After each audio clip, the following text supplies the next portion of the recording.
that we are about having another interesting discussion. Here with me is the General Secretary of the National Union of Ghana Students. And before he officially gets to introduce himself, you have heard about unemployment on the African continent. If you are privileged to still be a student, at least if you haven't experienced it, you have heard of it. Now, who should be blamed for this occurrence? Is it the governments that have failed us, or it is the residents of the African continent that have failed ourselves?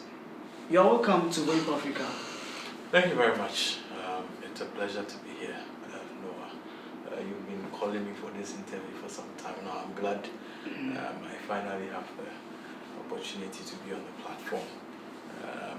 As you've already introduced, I'm Julius Kwame Anthony, the General Secretary of the National Union of Ghana Students, and as leadership of the biggest student organization in Ghana and one of the oldest on the continent, I believe the issue of unemployment and the challenges that it comes with, the threats to national security and all that, is something that should be our concern.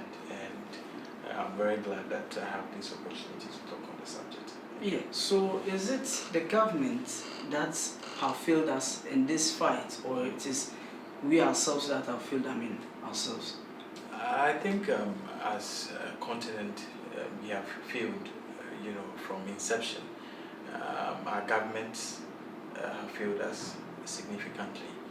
And as individuals, I question the kind of ideals we uphold, which resort to this menace that we are facing.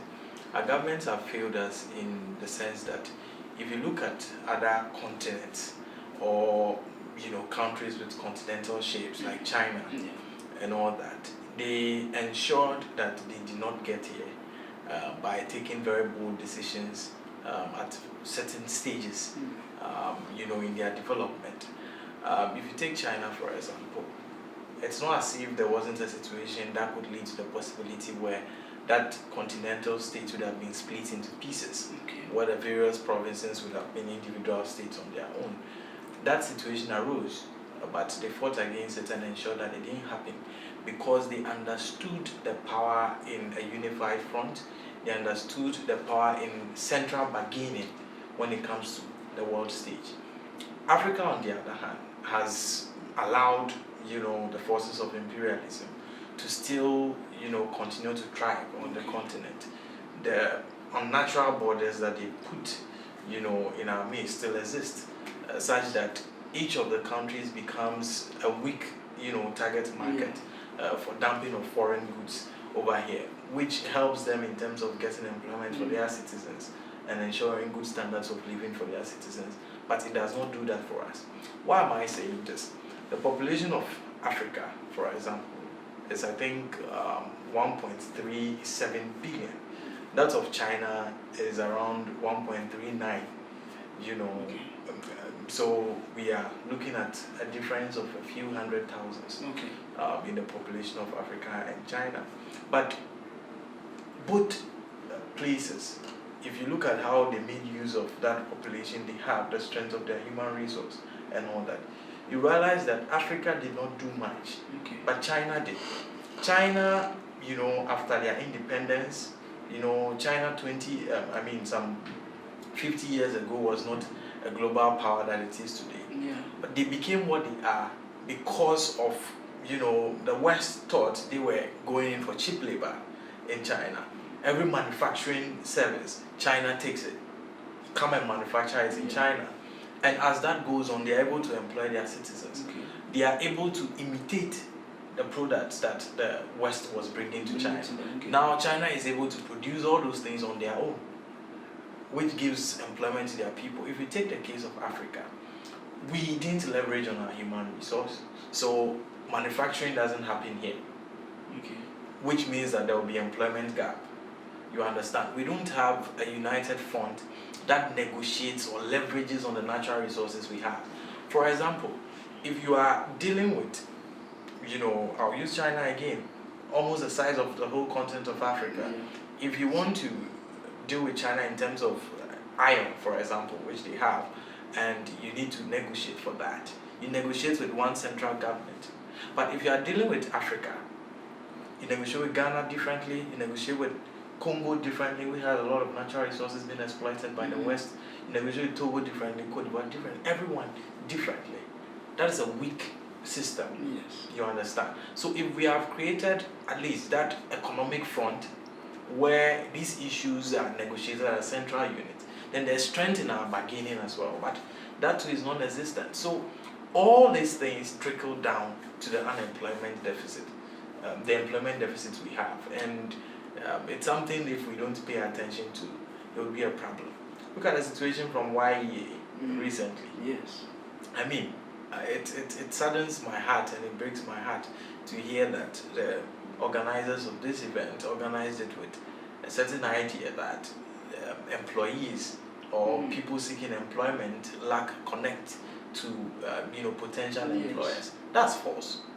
If there were avenues for people to be employed in Ghana, if there was the need for people to be for employment and all that, employers would have found ways to reach people. Employees are always on the hunt for jobs every day. So there is no way that argument will suffice, on any day, anywhere, that they are doing that to bring a connect with people. It was a stampede. Yes. It was a disaster. I don't know what came out of it. And all these are threats to security on the continent. The situation we are having in is it Guinea? Well, the coup is happening. Yeah, Guinea. It's all because of these situations that we see governments unstable. Now, basically, are you saying, okay, so we know we have the free continental trade area. Okay. Yes. To what effect, how beneficial would this be to ending unemployment on the African continent? You see, the African continental free trade area, what does it do? It encourages, internally, we trade among ourselves, without having to pay import duties and all those issues, without any form of restriction whatsoever. Yes, that goes to work to a certain extent, but not significantly, because the problem we are facing in Africa is because we are unable to specialize in anything. We don't have any strength that we need to bargain with. Now, if we specialize, so far we produce raw materials more than any other continent in the world. But we have not been specialized in that. The reason why I'm saying we are not specialized in that is that it's not the case that it's limited to us, such that without us, the West or the East cannot survive. Recently, China has begun the production of cocoa. Yes. Breaking the monopoly of Ghana and Cote d'Ivoire on that product. Yes. Which means that we failed to even, what do you call it, specialize in anything to build that sort of leverage, which wouldn't help. And from what they are saying, their scientists claim that it is even a stronger species than what is with us. If that works and they are producing it on a mass scale, then what happens to... It means our market will die. Yes, our market will die. Another situation we are having, taking Ghana as an example, again, is a situation where we have become over-reliant on the service sector, ignoring other sectors of our economies. If you look at it recently, services have overtaken agriculture as the leading contributors to the GDP. What that means, in my opinion, is that we failed to improve on agriculture at the rate it was supposed to be. Something that lasted for over 60 years as the biggest contributor to GDP. We didn't improve. If we were improving it significant enough, I'm sure it would have taken it, because depending on the service sector, the reason why depending on the service sector would not help is because it has a certain limit of elasticity that it can expand to. Once it goes up to that limit, you can't pull it anymore, you can't stretch it. If manufacturing does not, follow up, if production, industrialization does not follow up, what happens is that at a point you are forced to employ people into services that do not exist. That's the situation we are facing. What we are doing, we are saying skill training centers or whatever, NAPCO or what have you. We have a situation where we are failing to do proper review into how much that has been efficacious in solving the problem of unemployment. We want statistics. If there's any stats to prove that, okay, NAPCO has been very effective, for example, and it's not just a situation of employing people to add up to a service sector that, it's already overcrowded. Yes, we need proof that we've trained this number of people who are now engaged in this number of crafts, who have employed this number of people. So even the interventions we bring in to train skills, to encourage people to go into entrepreneurship and all those things, they have been marred with a situation where we just go add people up to existing service sectors which are already overcrowded. Let's take NAPCO. Let's be realistic with ourselves. It's just a scheme we've created to be able to give 700 cedis to people a month, and it only adds up to our consumption expenses, which in the case of Ghana alone is one of the two areas that are internally generated revenue, caters for. That's so the only basically, you are saying that NAPCO has not been able to help solve the unemployment situation in Ghana. No. You see, when we talk of employment, there's a disguised unemployment situation where the person is on the job, probably being paid, but the person does not actually contribute any tangible thing to production. Yeah. So we can have that situation where people have been added up to a service sector which does not even truly need them, and they are being paid for it. It's not truly employment. Okay. That's the situation we have in most cases. And I'm not saying that there aren't people who probably learned skills in the NAPCO thing and all that, but let's do the review and see what percentage of the trainees have come out with skills that they are now using, to employ themselves and employ others. Let's do the review and you'll find out a whooping majority. It's just there, the private sector we know is a very big stakeholder when it comes to promoting employment on the African continent. To what extent has this been that sector been able to help us prevent the unemployment situation? Well, let's take Ghana. If you look at the private sector, I think they are doing very well. Okay. But not compared to the West or how it is over there. The situation is that how do you even get a startup? When you get a startup, how do you develop it? What government support is there for you? In Africa, it's easier for foreigners to get tax holidays and all that than our domestic producers. And we have created a situation where importation of items from the West and China creates a competition for our domestic efforts. So if, for example, I go into clothing production and all that, the importation of cheaper ones from abroad makes it difficult for me to survive in the market. So should we be calling on our government to review this whole policy of issue of importation? Should we be restricting imports? You see, the issue is that we fail to deal with certain fundamental issues that makes it difficult for you to just block certain importation of certain items. For example, we are grossly indebted to some of these powers. So if you ban them from exploring the Ghanaian market, they checkmate you. Okay.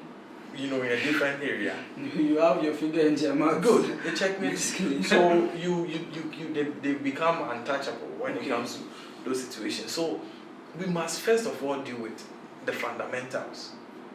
To what do we have? Comparative advantage. What are we offering at the world stage? How distinguished are we? When we have those comparative advantages, you can be able to tell someone, you can't do this in my market. But if we have failed to establish those comparative advantages, if we have failed to specialize and all that, then we have nothing to do. As I said, the countries or the parts of the world that are doing well have clearly specialized. If you mention China, everyone knows its manufacturing. And they didn't do that because from start the Chinese had so much skills and had so much technology to start these things.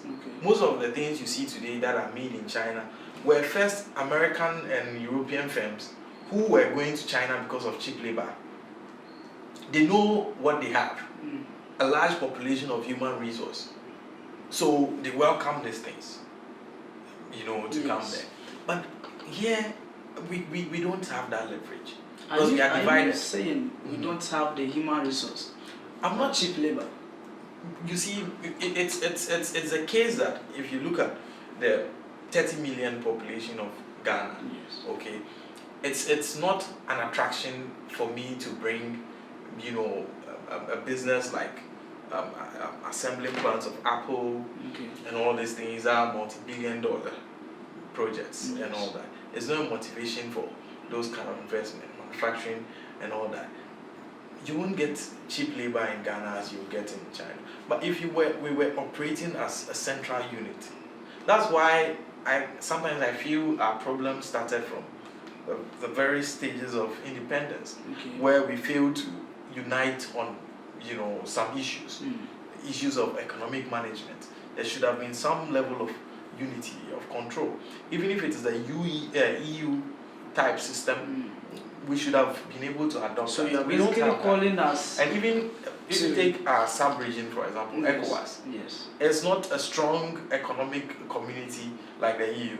So all these things are fundamentally the cause of why we are here today. So are you calling on African leaders to embrace what Nkrumah said, that we should be unified? Yes, that that solves a lot of problems. To the extent that individual greed, individual quest for glory, the pomp and pageantry that comes with controlling separate states and all that. That's the only limitation we are having. You do the analysis, compare a situation where we have one united, African state, and what we are doing right now. You can do the analysis for yourself. Congo, take for example, Congo is being DR Congo is being exploited. While I don't know if the genocide has ended. There are Africans being slaughtered in their thousands over there. At the back of that, Congo's diamond is being extracted all the time and all. Imagine a situation where the sort of political stability we have here in Ghana is something that can characterize the entire continental Africa. That cannot happen. That cannot happen. Imagine a situation where the West is not giving us a fair price for, say, our cocoa. But they are getting diamond from elsewhere. Okay. If it was a situation where once you can't give a fair price for Ghana's cocoa, you can't get Congo's diamond, they will give fair price. Yes, basically. But that is not the case.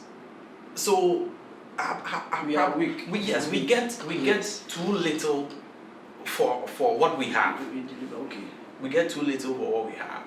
That's our situation.